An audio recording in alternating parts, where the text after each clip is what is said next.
50 va variando la literatura. ¿Okay? Y la presión arterial media para oscilometría tenemos un mínimo de 65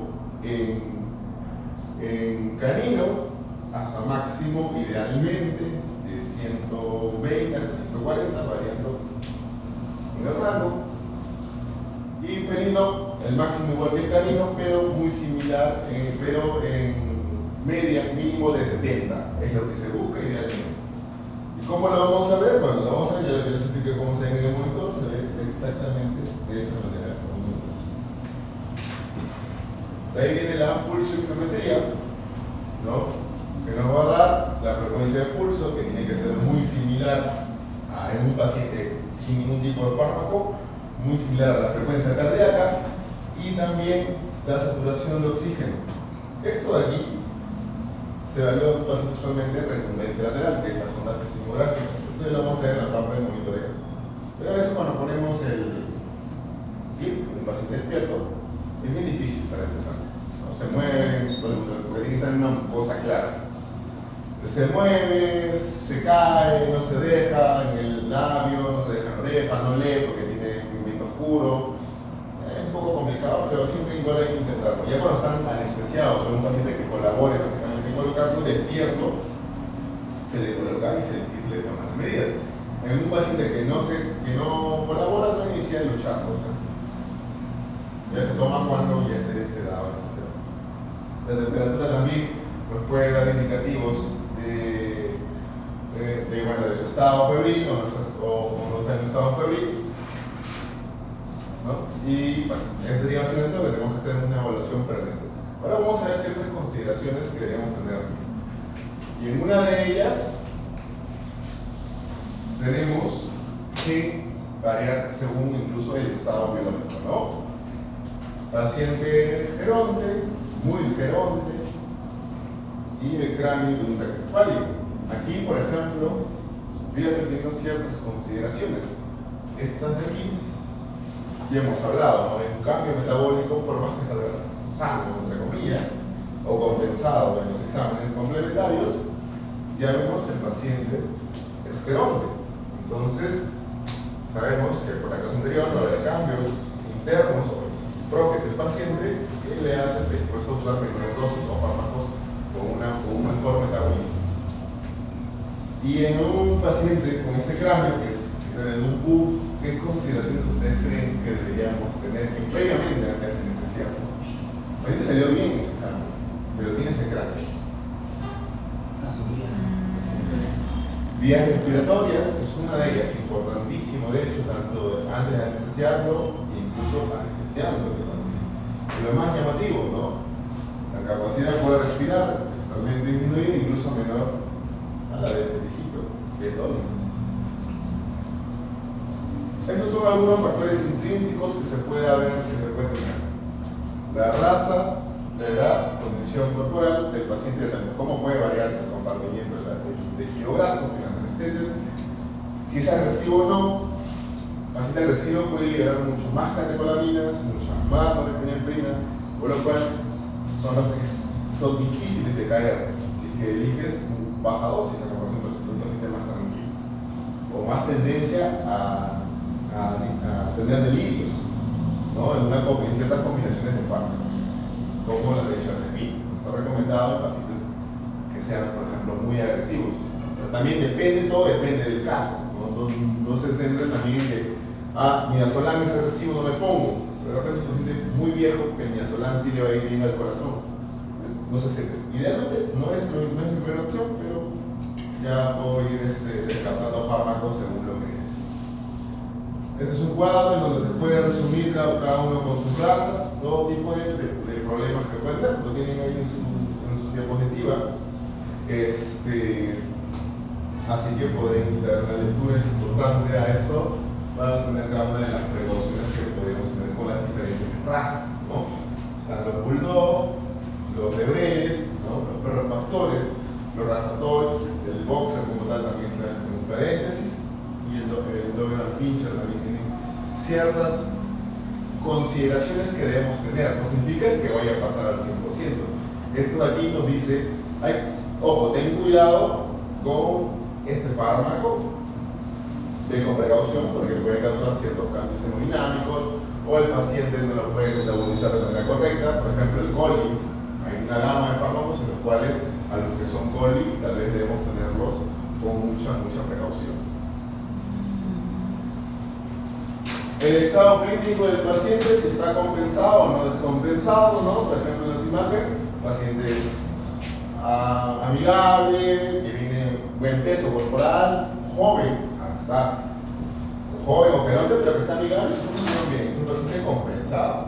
Paciente descompensado que nos viene así para anestesia, ¿no? Ya viene en recumbencia lateral, ¿no? Con oxígeno incluido y tenemos que anestesiarlo. Definitivamente, por ejemplo, a ese le pongo propofol, pero a este no. Tal vez a ese solo con ketamina o con midazolam es suficiente para poder intubar y llegar a un plano. Ahí estoy tomando mis consideraciones anestésicas antes de aplicar un fármaco, ¿no? No le voy a aplicar a un paciente propofol, por ejemplo en este, que pues prácticamente lo que tengo es un paciente que ya está comatoso.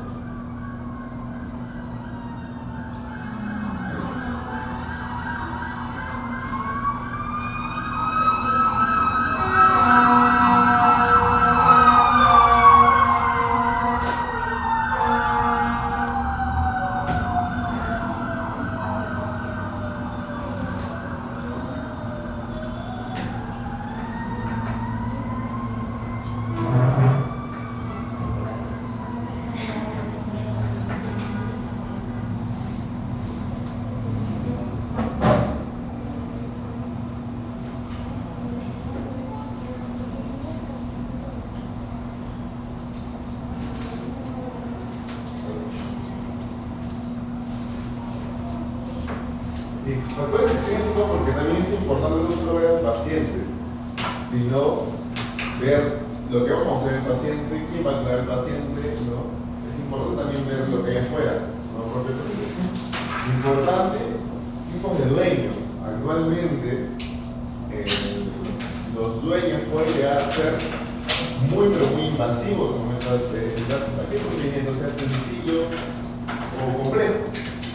Pueden tener muchas dudas, muchos miedos o desconfianza incluso.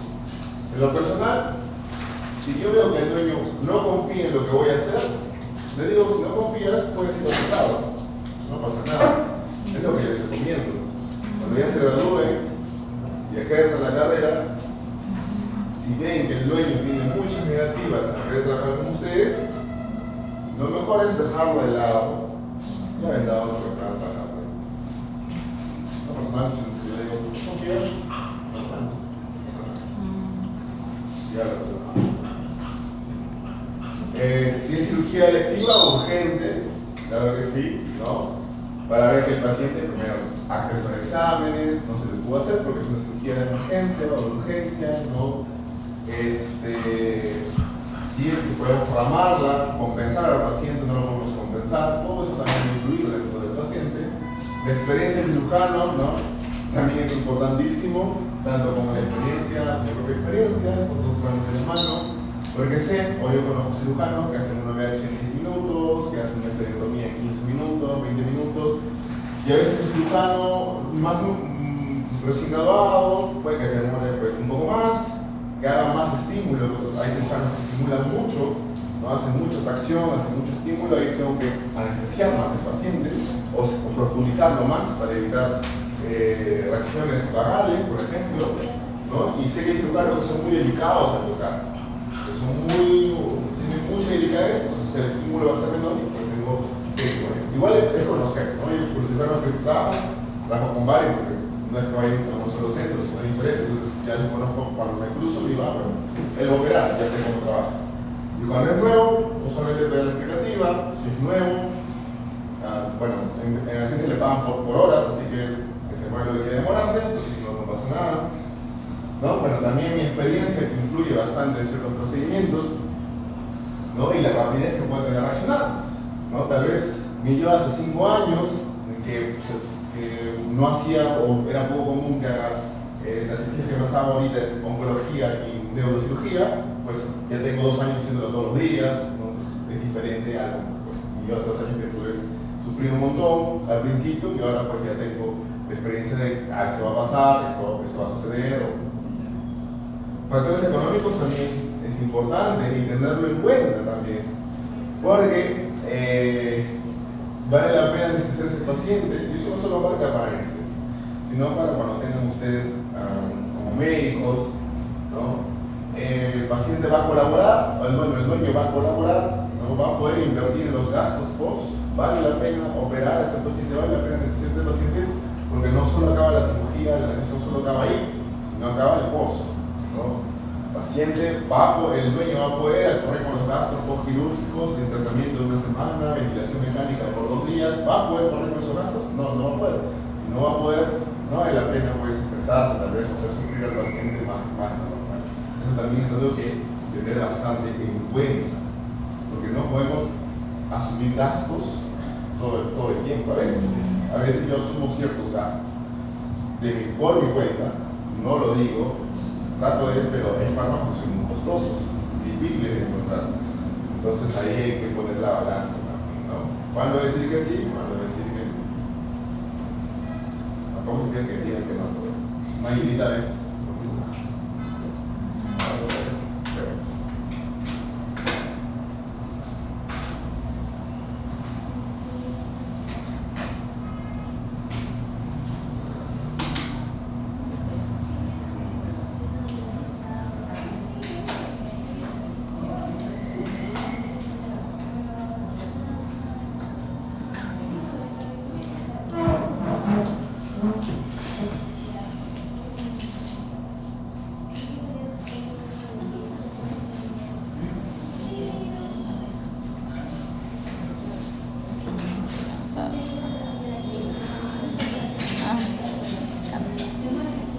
Ya Rivaldo ya está en camino, ya va a avisar. Ya llegó, dice. ¿Puede salir? Dice permiso, profesor. Profe, va a salir un ratito a recoger al perrito.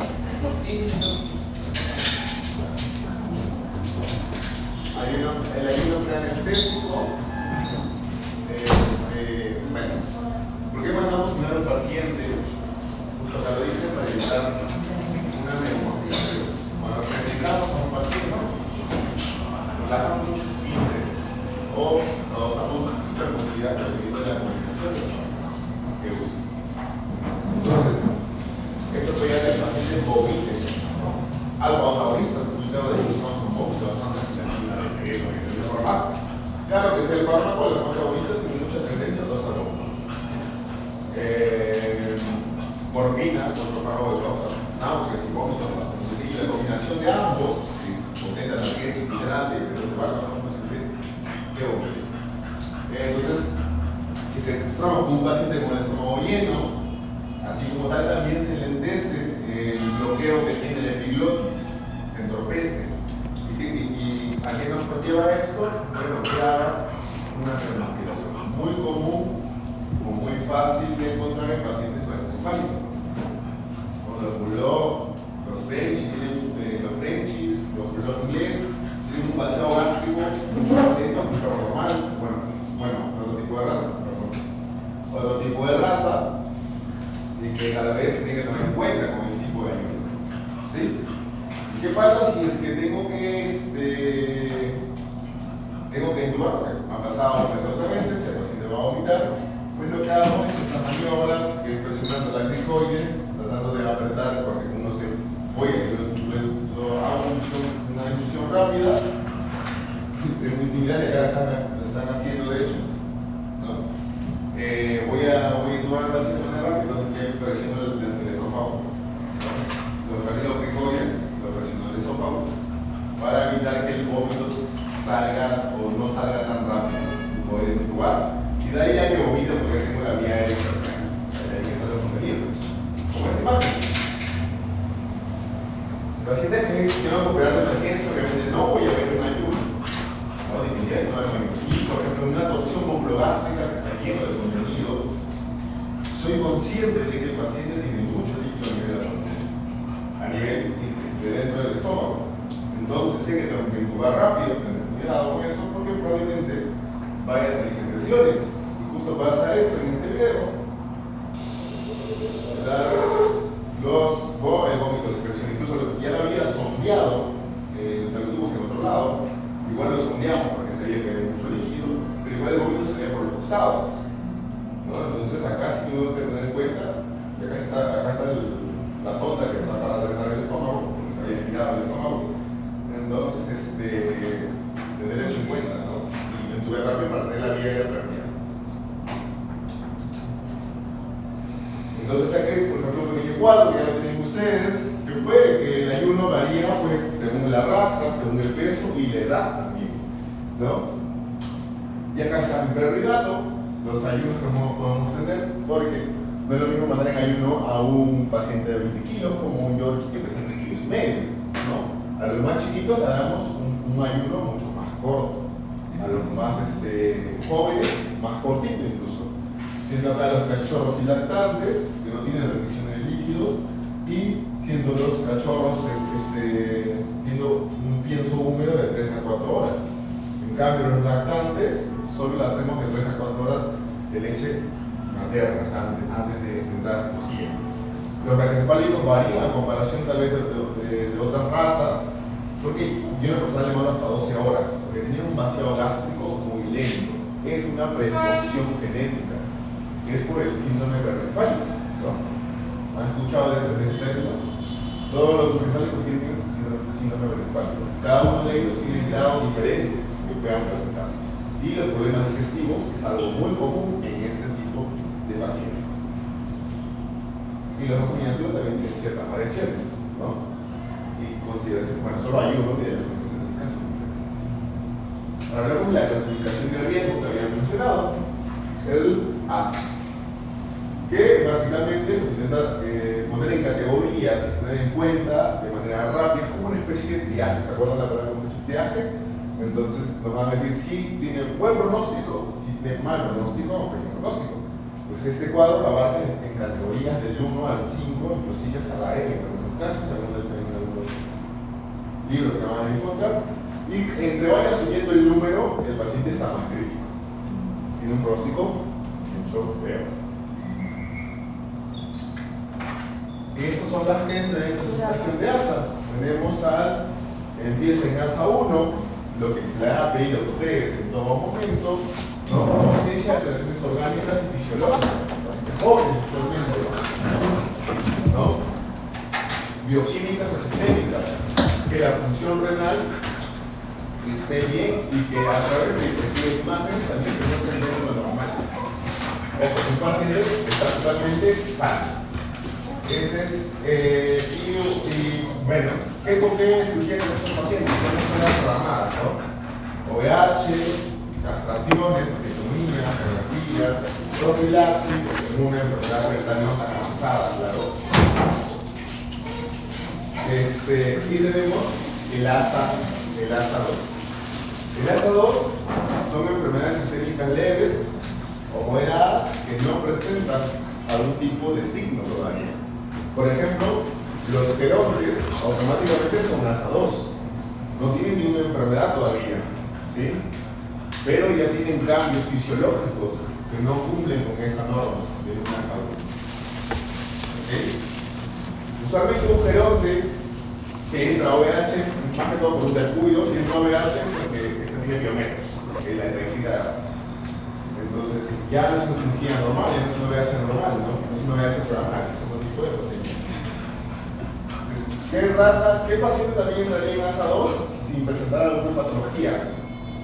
Sin matar enfermedades. ¿Ustedes creen que hemos hablado hoy? Los braquicefálicos automáticamente son ASA2, porque tienen un manejo distinto ya en la vía respiratoria, como hemos visto en la anterior imagen del cráneo.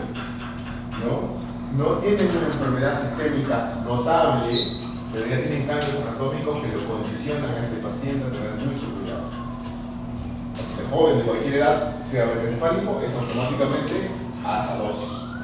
Y si bueno, tiene otras cosas, van subiendo, ¿no? Y así varias enfermedades o cambios que podemos encontrar, ¿no? Tal vez un paciente con algún cambio en el estructura renal, pero que se mantiene dentro de lo estable, o sea, sin ningún tipo de medicación, es un paciente asa 2.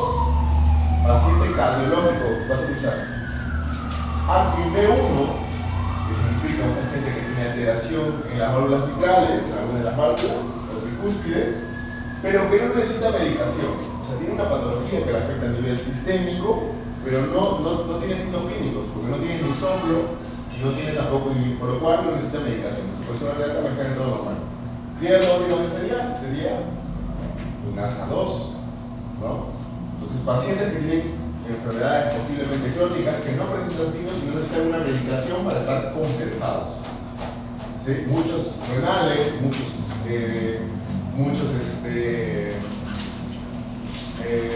endocrinos, muchos cardiológicos son asa 2, porque no necesitan una medicación para estar bien. Pacientes de asa 3 pueden ser los pacientes que ya estaban con una enfermedad y se han descompensado, o su enfermedad ha progresado, por lo cual tal vez necesita pastillas todos los días. Cardiológico, en B1 pasa a B2 por el tiempo, pasan los años y pasa a B2. Necesita tomar Pimovendan todos los días, automática, y se va a entrar, pero está estable, está muy chévere, salió su sanguíneo bacán, salió su renal bacán, pero ya toma Pimovendan todos los días. O sea, necesita una medicación para estar estable. Automáticamente el paciente pasa a ser asa 3, por más que coma normal, por más que no tenga diarrea, por más que sea una castración, porque se animaron a castrarlo ya muy geronte, porque si pasa, es un paciente que necesita una medicación para estar estable, porque sin esa medicación se desequilibra todo. También son las enfermedades tipo piometras, dependiendo del grado de la piometra, que pueden llevarnos a ser asa 3 automáticamente. Son procesos no compensados. ¿Por qué los que toman pastillas entran en asa 3? Porque si las pastillas estarían en no compensado. Por eso son asa 3. El paciente diabético que tiene que recibir insulina todos los días es asa 3. Porque necesita medicación para estar normal. ¿Okay? Hasta aquí ningún paciente recibe medicación. Hasta acá el paciente puede estar inestable, descompensado, o ya recibe algún tipo de medicación para estar compensado. ¿Okay? Asa número 4 son pacientes ya con enfermedades mucho más severas, con algún tipo de politrauma, algún tipo de shock, algún tipo de uremia, obstrucciones urinarias, cardiopatías descompensadas que a pesar de que toman pastillas se han descompensado porque la enfermedad de cardiopatía sigue avanzando, no sigue progresándose, puede pasar de la nada. Pero toman Pimovendan todos los días, ¿ok? Igual le tienen que compensar. Bueno, necesita una evaluación y ajuste de medicamentos. Se puede descompensar. Estos pacientes de aquí para adelante son pacientes que necesitan atención o cirugías de manera de emergencia, ¿no? De acá, pacientes que tengan categoría 3, medio que depende del procedimiento del paciente, que pueden ser urgentes o pueden ser programables. De aquí para adelante son pacientes que su atención es lo más antes posible. Por los mismos casos que nos mencionan acá. Sepsis, piometras, shocks, descompensamiento total, pueden entrar a un tipo de atención o procedimiento de manera rápida. Y los moribundos, ¿no? Pacientes que entran solo para ver, por ejemplo, hemodoping, o sea, sangre en el abdomen. Entramos para tratar de reparar, ya tiene mucho tiempo, muchas horas pasaron con mucho hemodoping, tiene el abdomen gigante de sangre, y entramos a sacar el vaso. Ese paciente, medio moribundo, van a abrir el vaso, va a parar toda la sangre que tiene ahí, y esto es lo que ese paciente tiene 50% de morirse. Depende, claro, del grado, del todo más, no solo más en ese criterio. Pero los pacientes moribundos es lo que usualmente se espera que no sobrevivan a la cirugía, ¿no? Entonces, aquí ya vamos estadificando el riesgo. ¿Y por qué es importante? Porque, primero, si yo veo a este paciente y lo clasifico como asa 1, significa que ustedes han leído la parte de mortalidad, la ficha de mortalidad, que fue la primera lectura, y vieron que los asa 1 usualmente son los que tienen mayor sobrevivencia. No fallecen, no suelen morirse. Y va aumentando este porcentaje según vaya avanzando el asa, ¿no? Pero también la redundancia es que las muertes de ASA 1 suelen ser por descuido, en la mayoría de los casos, por descuido del anestesista, por confiar. Acá el problema de este aquí es que el anestesista entra a veces confiado. Y a veces hemos pecado, a veces he pecado de confianza. No recuerdo que se haya muerto por ASA 1, pero que no me pase, en un momento me va a pasar probablemente. Porque también, aparte de ser confiado, está la intimidad de capas. Los capas tienen que resolver de manera súbita, totalmente diferenciada. Pero, estadísticamente hablando, es poco probable que te pase. Entonces, vaya a pasar. No podría que. Eso, por ejemplo, tú lo categorizas a uno y no sabes y si se puede morir por alergia, ¿no? Un cuadro no, que no está dentro de aquí porque no hay un panel alérgico de fármacos ni en humanos. O sea, en humanos sí se puede hacer, pero no es que alguien vaya y diga, oye, mañana tú vas para ver si el propofol te cae mal. No te hacen eso. No de nada. Lo averiguas totalmente ahí mismo. Entonces, eso, tener en cuenta bastante, ¿sí? Nosotros siempre vamos a hablar con este tipo de pacientes, y es más, este paciente que se te fallezca es peor a que se te fallezca uno de 6 para abajo, porque el 3 entra con una mortalidad más alta. Pero si muere uno aquí, con probabilidad baja, eso creo que sí choca más en la persona del otro, porque entras en un hemodón, bueno, quería morir, pero era una castración, una profilaxis de cada uno. Okay. Vamos a aplicar lo aprendido. Por ejemplo, este es un paciente, ¿ok? Polo. Es un paciente que va a entrar, que tenía estos exámenes y está entrando para una cirugía tenía un tumor en el estómago muy grande. Entonces, la verdad, el cardio, eso aquí, y vieron la gente que tenía el vómito, bueno, horas antes de la cirugía se le torció el estómago. Un desastre. Pero eso fue horas antes de la cirugía, una o dos antes de la cirugía. Entonces, este paciente de aquí, en sus exámenes, de hecho, salieron bien, ¿no? Se puede apreciarlo, ¿no? Estaría hecho por una cirugía programada, a pesar de que ya estaba en caquexia, o sea, estaba muy flaco, tenía un tumor en el estómago, ¿no? Y a partir de ello el paciente entra automáticamente en ASA 3, ¿cierto? Porque ya está flaco, era un golden, estaba muy flaco, tiene baja condición corporal, no puede comer o se la vomita, el paciente está entrando en ASA 3, ¿sí? Porque tiene una enfermedad neumológica que no está siendo compensada por el momento. Pero igual se está programando, vamos a encontrar una cirugía de urgencia. No hasta ese momento, por eso hicieron los exámenes, cardio, sanguíneos, todo normal. Todo normal, radiografía todo normal, ¿no? Incluso me da válvulas preservadas, ¿no? Acá hicimos la medida normal, las medidas. Acá, por ejemplo, ya me da una información, a pesar de que en el diagnóstico me dice que todo está normal, dentro de los rangos, ya me dice que acá hay una contracción disminuida, ¿okay? Aumentada, disminuida. Pero es importante no solo leer las conclusiones, sino leer todo el fármaco. Porque aquí el paciente iba a entrar para una cirugía de estómago, y acá igual yo tengo las consideraciones de qué fármaco puede irle bien y quién no. Ok, entonces, vamos, polo. El paciente estaba ya bien compensado, entonces trato de hacer lo más delicado posible al momento de inducir, ¿no? Ya se le había estabilizado previamente, entonces comenzamos a medicar.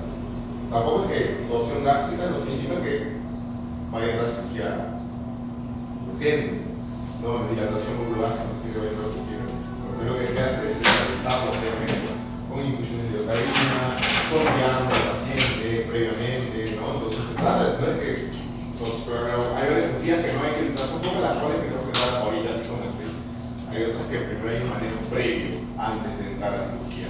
Eso sí hay que quedar claro. Primero hay que compensar al paciente lo más que se pueda.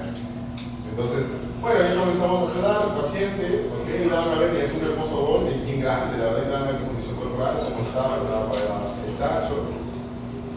Se cerrar el ojito, recordando la clase pasada, considero que esta parte A preoxigenal. Eso es lo que ustedes van a hacer antes de inducir al paciente. Posicionar al paciente porque ya tiene ciertas condiciones de medicina que se ve lo que está. Ya le habíamos solucionado su problema de dilatación del córbulo gástrica y estaba todo normal. Ahora esto lo vamos a ver después, que es intubar al paciente. Ok, y ya se ve que en cualquier momento se venía el desayuno, bueno, fue el video anterior, que todo el mundo que votó. Mira, para que vean lo flaco que es mi causa Polo, que hasta ahorita sigue muy bien, es un golden, pero tiene como le queda la baja. Bien flaco. Es flaquísimo. Y bueno, ese fue el pozo, manejo de dolor, post-cocina, todo bien, todo chévere. Todo chévere.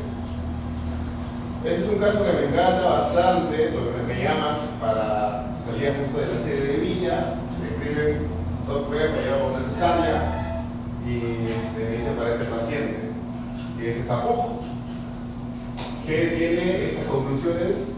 Voy a repetir las conclusiones porque de verdad tenía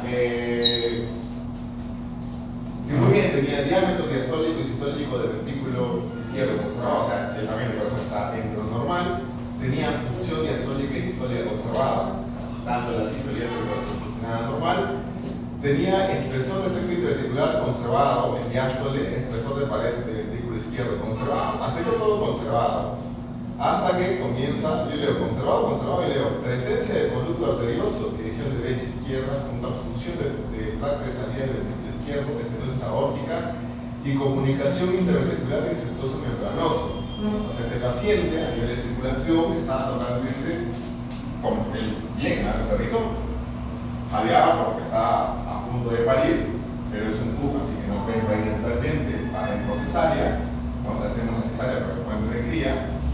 El paciente estaba, entre comillas, estaba bien, pero el cuerpo se ha compensado y este cambio, al momento de anestesiarlo, ya le toman muchas consideraciones. Considero que cualquier fármaco que le ponga, cualquier dosis, te va a alterar la circulación. Considero que también tengo que proteger al cachorro, ¿no? O sea, por lo cual necesito ir descartando. Y aquí ya voy descartando fármacos. Por ejemplo, cesárea yo no uso ketamina. Descartado, especialmente el corazón, ketamina descartado. Cardíaco descartado, ketamina. A cualquier tipo de dosis se puede hacer ciertas dosis. Epidural, o bloqueo de todo lumbar. Sí se puede, pero solo lidocaína, porque no causa mucha hipotensión como la morfina. Fármaco que pueda ir en análisis, porque tengo que inducirlo previamente. ¿Okay? Entonces no puedo colocarle morfina, no puedo colocarle heroína, que me encanta para cesáreas. Entonces, ¿qué hago? Bueno, ¿qué fármacos de los que tengo sí puedo colocarle? Metadona, analgésico, también tiene antioxidantes, no baja la presión, de hecho me sube un poco. Es importante ahí, ya estoy resolviendo mi farmacología en función de mi paciente. Metadona es uno de ellos, solo metadona, porque el paciente que como está tan inestable hemodinámicamente, por más que lo esté caminando, tú le pones un fármaco, esa compensación se va a ir al otro. Y son los pacientes que les chocan mal fármacos. Por eso solo usé en EMPA metadona, nada más. Midazolam, no, porque tiene cachorro. Hubiera ido chévere en un corazón midazolam, un paciente cardíaco va muy bien. Tiene mucho corazón, pero descartado porque tiene un cachorro y pasa la barrera y tengo que buscar que el cachorro salga lo más sano posible, lo más estable posible con ABGAR de 5, o sea, con el mejor ABGAR posible, que ABGAR es una puntuación de vitalidad del cachorro que se da en el momento del cesárea. Entonces, eso. ¿Y qué fármaco podría ser? Remifentanilo no se absorbe por las grasas, pero puede causar mucha taquicardia. Pero el fentanilo es más amigable, me incliné por el fentanilo, ¿no? Que es mucho más, lo conozco más, es más amigable en ese tipo de pacientes. Entonces, solo me fui con eso. Metadona, inducí con alfaxalona, porque necesitaba que el corazón se mantenga latiendo alto, no bajo. Si bajaba mucho, iba a tener mucho sea, ya he hablado muchas cosas y lo vamos a ir desglosando poco a poco, pero son las cosas que yo tomo en cuenta solo viendo a este paciente. Intranquilidad en el carro. Este le pongo a este paciente, te va a pasar, esto va a pasar, ok, listo. Se va a montar. Y nada, entramos al paciente, el cachorrito salió con agua 5, de hecho se movía muy bien, checa acá con eso todo salió muy bien. Para eso también equipo de cirujano, ¿no? La doctora, creo que me enseña aquí, la doctora Micaela fue la cirujana, le dijimos y le dije, no hay tiempo de perder. Acá entramos, entra y salimos. No que me pongo a enseñar, ¿no? Acá entramos y salimos, lo más rápido. Y ya, obviamente hablé con el dueño y probablemente se muera, ¿no? Cosas así, franco. El paciente entra en casa, entraría este paciente. Teóricamente entraría a ASA 3, porque es una cirugía que si muy bien es que si muy bien estamos medio que teniendo toda la vida, ¿no? Tengo tiempo de pensar, se hizo exámenes previos, ¿no? Ya estaba mapeado, creo que iba a ser necesaria. Y a pesar de que no recibe un tipo de medicamento para su corazón, la cesárea y el estado fisiológico que tiene ya me hace la base. Obviamente la tendría que hacer. ¿Sí? Bueno, acá el paciente entró ahí, la presión lo mantuvo, se lo mantuvo, le fue bien y le dice, está de alta, ahorita sigue vivo, ahorita que sigue vivo, en el corazón. Tenía un año para pasar eso.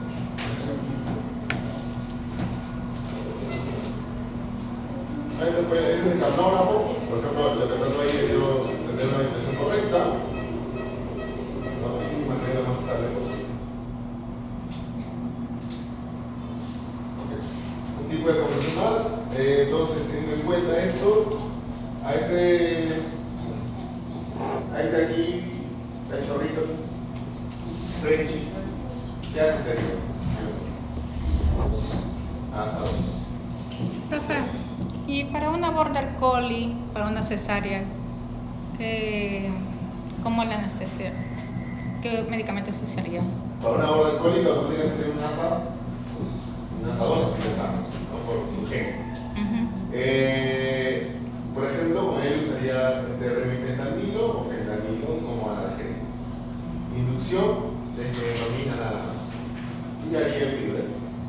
Bupivacaína con desmetonina. ¿Cuál? ¿Metadona? No, MPA, desmetonina, le pondría. Induciría con propofol. No tiene ningún problema esta raza con el propofol. Le haría una infusión analgésica de remifentanilo. Aparte de ello, le apoyaría con una epidural de bupivacaína con desmetonina. Alta, una epidural alta. Ahí lo vamos a tener que hacer bloqueo, que significa epidural alta, epidural alta.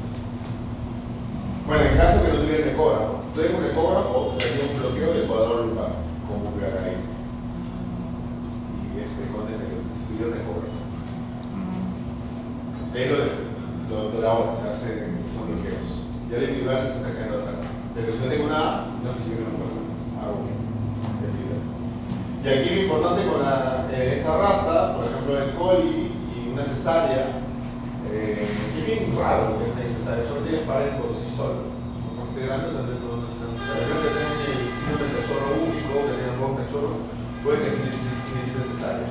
Pero cuando son más de 2 o 3 cachorros, nacen usualmente solos. Pero ya sea para una cesárea o una esterilización, o sea, para la igual, esterilización o más. también se puede manejar, incluso con más dosis de la cesárea, porque acá la cesárea tendrá que tener en cuenta los cachorros. Tendría mucho más facilidad, mucha más libertad en usar fármacos. Sería casi lo mismo que usaba, agregaría ketamina, por ejemplo, en la estrategia. Y este medicamento que, bueno, lo combina, creo que ketamina con silacina, el ketaxil. El ketaxil no lo recomiendo para nada, es un error usarlo. Sí. Porque primero no puedes discernir entre el que me llega, yo no voy a usar en cada paciente, que es importante variarlos, ¿no? Ya viene una dosis estándar. Y segundo, que viene con atropina. Y el uso de atropina para evitar cialorrea, que es lo que buscan con la atropina, ya está descartado. El paciente no se te va a morir porque tenga cialorrea. La atropina solo se debe usar si tienes un reflejo vagal o un bloqueo antiventricular de grado 2 a 3. Pero en radicardia no se usa. En radicardia depende que sea la causa de tu radicardia y si tienes radicardia sinusal o bradiarritmia. Porque, por ejemplo, es normal con desmetonina hacer pacientes que latan en frecuencia cardíaca de 30 latidos por minuto, 35 latidos por minuto. Es parte de su farmacología. Pero si tengo ese paciente que me muestra una presión arterial dentro del rango, que me muestra una camografía dentro del rango, el paciente puede latir 35 latidos por minuto y es normal. Pero si ya veo bloqueos presentes en esa radical, que puede suceder, eso en cualquier momento puede pasar, los días que no esté preparado. Veo que baja 40 latidos por minuto, bueno, me estoy preparando para usar atropina. Le calculé, lo tengo cargadita por si acaso al costado y evalúo. Puede ser momentáneo como puede ser toda la cirugía. Y si pasa a usar a una bradiarritmia, ya no radicales, sino usar una bradiarritmia, uso recién la atropina. Bueno, procuro yo si me refería antes a la atropina y de ahí atropina si no funciona. Ahí lo vamos a ver la clase de manejo de estos fármacos. Pero no se usa, ya no se usa para. Por eso es que así no se recomienda. No puedes discernir en cuántas dosis usar, y segundo que ya viene atropina dentro de la constitución. Y ahí ya lo hacen fatal. Muy usado. Yo he visto que lo usan, lo siguen usando, no debería usarse. Pero en ninguna especie. Bueno, ok. A este paciente podría pasar a ASA 3, se queda en ASA 2. ¿Por qué? Parece que Soy Cherry Ice, por si acaso. Este es Cherry Ice, por si acaso. Eso es ASA 2. Eso es cirugía programable, ¿no? O sea, es porque entra en el fálico, o sea, ya automáticamente pasa a ASA 2, pero esta de acá no le va a matar porque puede seguir toda su vida con su Cherry Ice.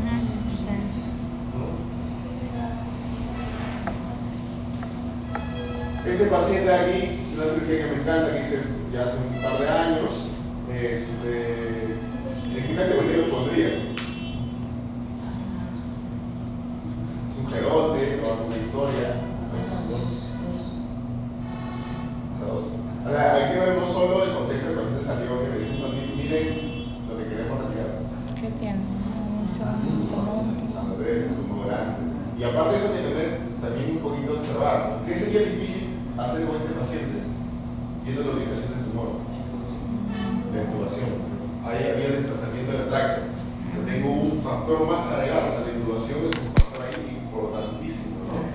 Por eso no solo es ver al paciente, ¿no? Sino también analizar en el contexto que está ahí. El tumor, bueno, sé que el tumor me alterará la intubación. O probablemente me la altere. Y entonces, ya automáticamente vas a hacer un rango más, ¿no? De ASA 2 a ASA 3.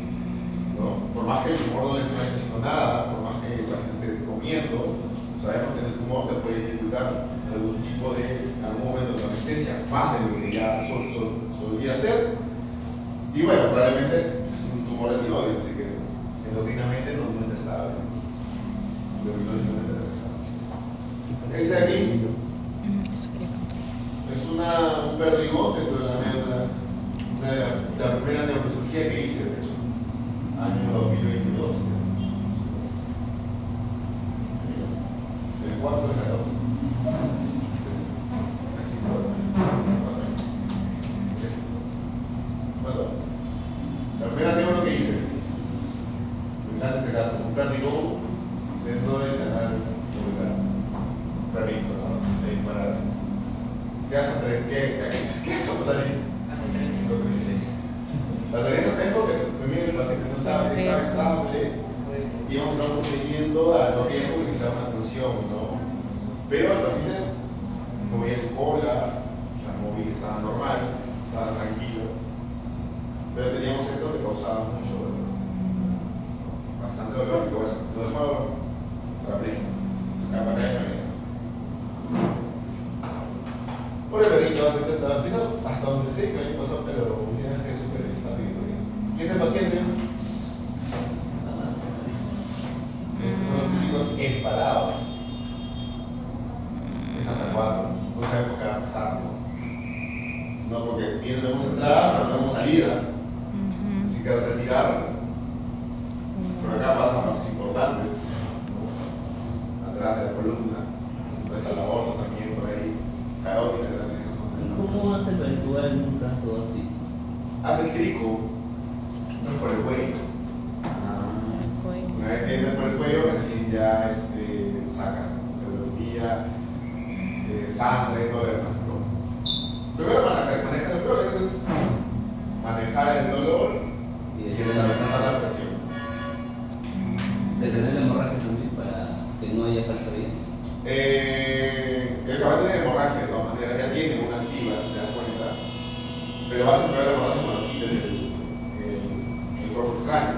¿Cómo hace para trabajar con Entonces lo que sangre? tienes que hacer es prever, ¿no? Tal vez una radiografía, en un mundo ideal una tomografía automáticamente para hacer estructuras dañadas importantes y eso no se quita hasta que esté con la vía aérea segura, porque para sacar es a llenar la boca de sangre, la vía respiratoria de sangre, y cuando ya tenés todo preparado para intervenir. Jamás, si encuentran un paciente empalado, jamás vean y saquen. Nunca se hace eso. Placas o algún tipo de vertema muy importante alterada, ¿no? Que es lo que se ve. ¿Ok? ¿Algún tipo de duda? ¿Nada? Todo bien. La clase es todavía dentro de 15 minutos.